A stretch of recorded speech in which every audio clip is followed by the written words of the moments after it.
नमस्कार, आप सभी को स्वागत करता हूं गुरुकुल दावसन नॉलेज चैनल में। आशा कर रहा हूं कि आप सभी स्वस्थ होंगे और आप लोग की आध्यात्मिक उन्नति आगे बढ़ रही होगी।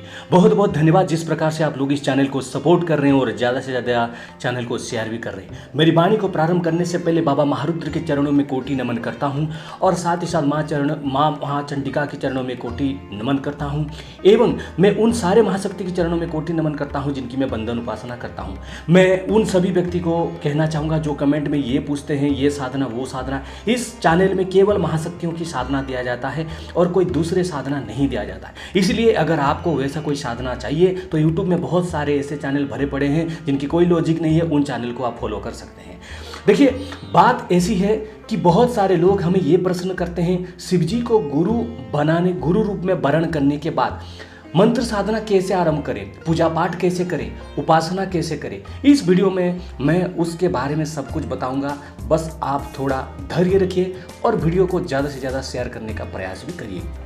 देखिए, बात ऐसी है कि मैंने जब पहली बार 2019 के आसपास आपको जब बताया कि किस प्रकार से शिव जी को गुरु रूप में वर्ण करने के बाद जीवन में परिवर्तन होता, उससे पहले बहुत सारे ऐसे लोग थे जो कि बार बार ये कहते थे कि शिव जी को गुरु रूप में वर्ण नहीं कर सकते, शिव जी को गुरु रूप में वर्ण कोई नहीं कर सकता, उसके लिए आपको हजारों साल तपस्या करना पड़ेगा। देखिए, एक बात है, गुरु रूप में और गुरु इसमें बहुत पार्थक्य है।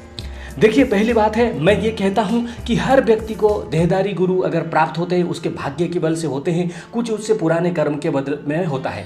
बहुत सारे लोगों को ऐसे देहधारी गुरु मिलते हैं जो कि भूत प्रेत की पूजा करते हैं और उनके शिष्य भी वही भूत प्रेत की पूजा करेंगे और अंत में वही भूत प्रेत के योनि में ही जाएंगे।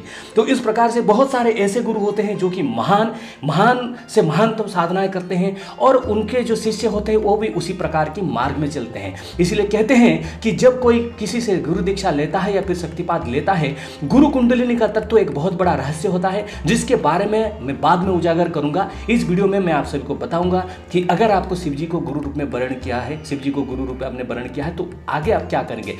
सर्वप्रथम बात है, अगर आप शिव जी को गुरु रूप में वर्ण कर चुके हैं, जैसे दो विधि दिया गया है, या फिर अगर आप मन में मानस में शिव जी को गुरु रूप में मानते हैं और उनको जो गुरु भक्ति देते हैं और उनकी पूजा उपासना करते हैं, आप कोई भी शिव पंचाक्षरी स्तोत्र हो या फिर रुद्राष्टकम हो या फिर कोई भी शिव जी की स्तुति का पाठ कम से कम निरंतर 40 दिन तक कर सकते हैं तो बहुत अच्छा होगा। अगर ये नहीं कर सकते हैं तो शिव पंचाक्षरी मंत्र का कम से कम 1.25 लाख का जाप आपको जरूर करना है। इससे क्या होगा, जो आपकी मन में एक प्रकार से भावना चल रही थी, क्या गुरु रूप में वर्ण करने से कोई लाभ होगा, क्या नहीं, क्या मिलेगा, ऐसे आप इस द्वंद से निकल जाएंगे। अच्छा, एक बात मैंने अभी जैसे बताया, बहुत सारे लोग ये सोचे होंगे कि अगर हम कोई भूत प्रेत पूजा करने वाला या फिर ये सब पूजा करने वाला उससे दीक्षा लेते हैं तो हमारे अगर तत्व में ऐसे आते हैं तो शिव तो आदिनाथ है, वो तो अघोरी है, ऐसे क्या। सर्वप्रथम एक बात कहना चाहूँगा, कोई भी व्यक्ति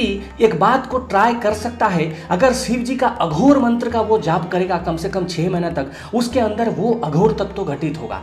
अघोर तत्व का मतलब जो आजकल आप देख रहे हैं टीवी में कि कोई कहाँ पे कोई मदिरा फेंक रहा है, ये फेंक रहा है, बिष्ठा फेंक रहा है, उसको उस तत्व को अघोर तत्व नहीं कहा जाता है।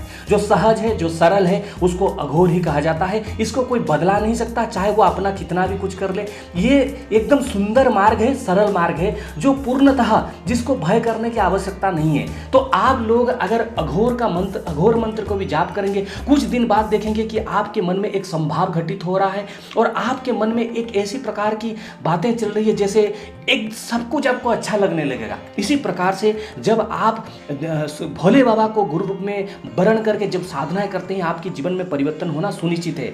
मैं आप सभी को कहूँगा, ऐसे महासिद्धि महामंत्र सिद्धि के पीछे मैंने उपासना किया है, पूजा पाठ किया है, सब कुछ किया, मुझे बहुत सारे अच्छे चीज़ प्राप्त हुए। उन सभी के पीछे जो है मेरे महारुद्र बाबा हैं और माता चंडिका हैं। मेरे देहधारी गुरु जो उन्होंने दिए मुझे सप्तशती का वो ज्ञान दिए, जिस ज्ञान को प्राप्त करने के लिए मुझे कई जन्मों का इंतजार करना पड़ा था, वो भी मुझे मिला। बहुत सारी बात होते हैं जो कि लोकलोचन में उसको लाया नहीं जाता है। देखिए, जो लोग कहते हैं कि ये गुप्त मंत्र है, जो गुप्त मंत्र को आप उजागर कर देते हैं वो गुप्त कैसे रह गया। गुप्त मंत्र को एक गुरु शिष्य परंपरा में दिया जाता है या फिर गुप्त मंत्र को एक ऐसी विधि में दिया जाता है जिसकी केवल वो गुरु मार्गी होता है। इसीलिए अगर आप शिव जी को वर्ण करते हैं, जो आपको विधान दिया गया है, उसके बाद शिव पंचाक्षरी मंत्र का जाप करिए। या फिर आप शिव जी का कोई स्तोत्र का जाप करिए। 40 दिन कम से कम आपको डेली 5 माला हो, 11 माला हो, शिव पंचाक्षरी मंत्र का जाप करना है, या फिर गुरु आपके कोई शिव पंचाक्षरी स्तोत्र का पाठ करना है। उसके बाद आप शिव जी का एक एक करके बहुत सारे मंत्र कर सकते हैं, इसमें कोई असुविधा वाली बात नहीं है। कोई भी साधना करने से पूर्व, देवी माँ की साधना कर रहे हैं, कुछ भी साधना कर रहे हैं, उससे पूर्व आपको क्या करना है कि आपको जो है शिव पंचाक्षरी मंत्र का कुछ माला जाप कर लेना है, या फिर शिव पंचाक्षरी स्तोत्र का पाठ कर देना है। यानी गुरु वंदना, गुरु पूजन, गुरु उपासना सर्वप्रथम, कोई भी साधना से पूर्व गुरु वंदन, गुरु पूजन, गुरु उपासना सर्वप्रथम करना चाहिए। ये बहुत ही सरल है, इसके लिए चिंता करने की आवश्यकता नहीं है। बहुत सारे लोग कमेंट करते हैं कि हमें अब रास्ता नहीं दिख रहा है, जीवन खत्म हो गया। देखिए, अगर जीवन को खत्म हो जाना ही अंतिम आपका चॉइस होता तो आजकल दुनिया में हर लोगों के जीवन में परेशानी है, तो हर कोई अपने आप को खत्म कर देता है। देखो, जीवन बहुत सुंदर है, बहुत सुंदर है, जिसको अगर आप जीना चाहोगे तो आपके जीवन में बहुत कुछ अच्छा परिवर्तन होगा। अगर आप जीना नहीं चाहते तो आपको हर चीज़ गलत लगेगा।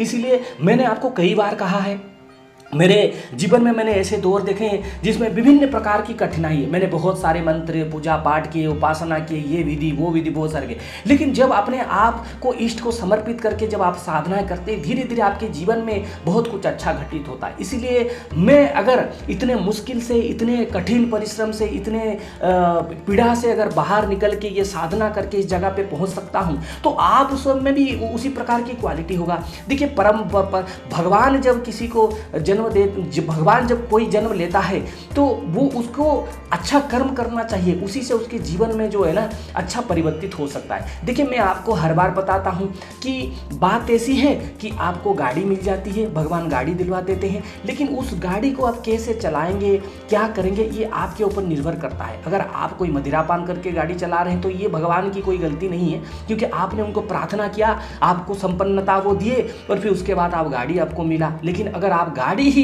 गलत ढंग से चलाओगे, अगर गाड़ी चलाना नहीं सीखोगे और अगर गाड़ी को ऐसे चलाओगे मदिरा वगैरह पान करके, तो आपका जब हानि होगा तो आपको भगवान का दोष देने का आवश्यकता नहीं है। इसीलिए जो कोई भी व्यक्ति शिव जी को गुरु रूप में वरण किया है, गुरु रूप वरण करने के बाद अगर आप मंत्र साधनाएं पूजा पाठ करते हैं तो आपके जीवन में बहुत अच्छा घटित होता है। इसीलिए कोई भी व्यक्ति शिव जी को गुरु रूप में वरण किया है, आपने देखा होगा मेरे चैनल में बहुत सारे ऐसे वीडियो एक्सपीरियंस, ऑडियो एक्सपीरियंस भी हैं जिसमें उनको गुरु रूप, शिव जी को गुरु रूप में मिलने के बाद उनके जीवन पूर्णतः परिवर्तित हो चुका है। ये बात अलग है, कोई दोगले होते हैं जो कि पूरी तरह से अपने आप को नहीं समझ पाते हैं, मानसिक तरफ से एक प्रकार से विक्षिप्त होते हैं। आज भूत के साधना कर लिए, कल प्रेत के साधना कर लिए, कल हनुमान जी के साधना कर लिए, कल ये कर लिए, वो कर लिए। लेकिन उनको एक बात समझ लेना चाहिए, भाई जब हनुमान तत्व को तुम डर रहे हो तो तुम भूती हो ना।